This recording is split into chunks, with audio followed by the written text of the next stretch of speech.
Good morning everyone, myself Nadira Afzal, and the topic of my presentation is tracing of curves. Firstly, I would like to describe the procedures in Cartesian form. The symmetry of curves. The curve is symmetric about x-axis if the power of y occurring in the equation are all even. That is, fx minus y will be equal to fxy. For example, x is equal to y square. The curve is symmetric about y-axis if the powers of x occurring in equation are all even, that is, f minus xy will be equal to fxy. For example, y is equal to x square. The curve is symmetric about the line y is equal to x if on interchanging y and x, equation remains unchanged. That is, fyx will be equal to fxy. For example, x square is equal to y square. Curve is symmetric in opposite quadrants if equation of curve remains unchanged when both x and y are replaced by minus x and minus y. Second is origin. Find out whether the origin lies on the curve. If it does, find the equation of the tangents at these points. Asymptotes. Find out asymptote if any. Is also necessary to find the position of curve with respect to each asymptote. Region where no part of curve lies. Find out the region of plane where no part of curve lies. Find dy by dx.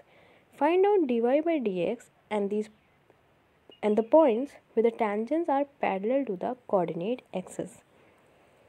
Now example based on these procedures. Trace the curve y is equal to ax square upon x square plus 1 for a is greater than 0.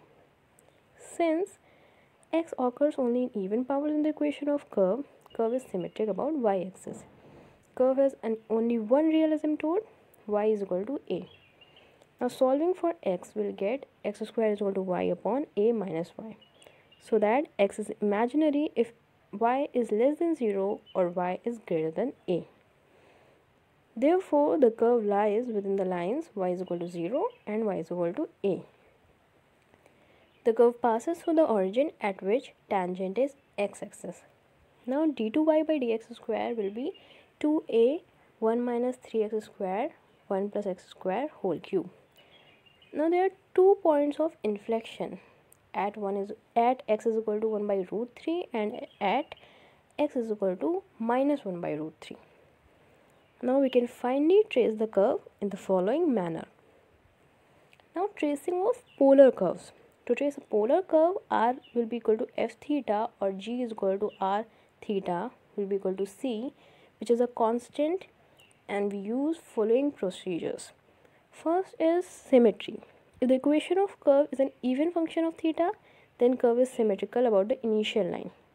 If equation is an even function of r, curve is symmetric about origin.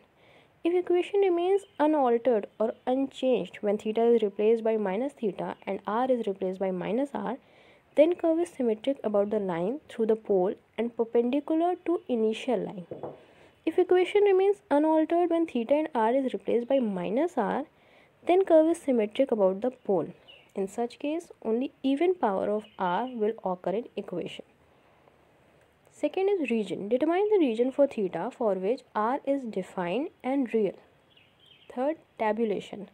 For selected value of theta, determine the values of r and tabulate them or make a table of them. The angle phi. Find the value of phi, the angle between the radius vector and tangent to the curve, defined by phi is equal to tan inverse r upon dr by d theta. The tangent to the curve at different points can be determined by the angle psi, where psi is equal to phi plus theta. Fifth is asymptotes. Find out the asymptote of the curve, if any. Now example on base of polar curve. Trace the curve r is equal to a 1 minus cos theta. If we change theta to minus theta, the equation of the curve remains unchanged, and hence there is symmetry about initial line. Now we'll tabulate the values, corresponding value of theta and r.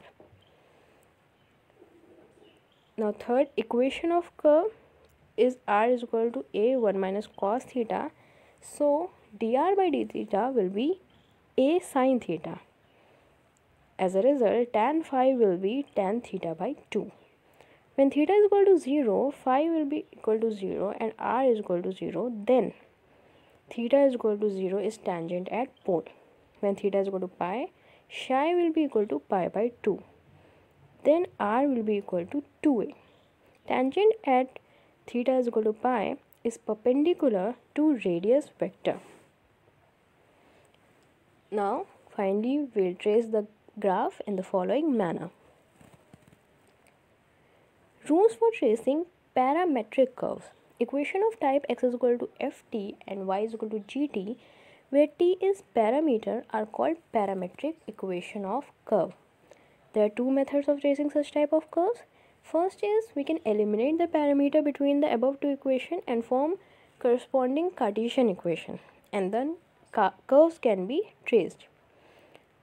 But when parameter t cannot be eliminated and the corresponding Cartesian form cannot be easily found, then we first find dy by dt and dx by dt, and by dividing them we can find dy by dx. Give certain values to parameter t and then find the corresponding values of x and y and dy by dx and draw the curve according to the Cartesian points. Example, trace the curve x is equal to at minus sin t and y is equal to a1 plus cos t. So as discussed, first we'll take out dx by dt, then dy by dt, then finally dy by dx, which will be equal to minus cot t by 2. Now we'll tabulate dx, y and dy by dx. We can see that 0 to a is a point on the curve and tangent at this point makes an angle 0 degree with x-axis. Again, a pi by 2 minus 1 comma a is a point on the curve and tangent at this point makes an angle of 45 degree with negative direction of x-axis. Now a pi comma 0 is on the curve and tangent at this point makes an angle 90 degree with the x-axis. If we put minus t in place of t in equation curve, we get that the curve lies above x-axis. Now x will be equal to minus a t minus sin t and y will be equal to a 1 plus cos t. Hence, we can conclude for every value of y, there are two equal and opposite values. Now finally, we can trace the curve of parametric equation in the following manner. So this was the end of my presentation. Thank you for listening.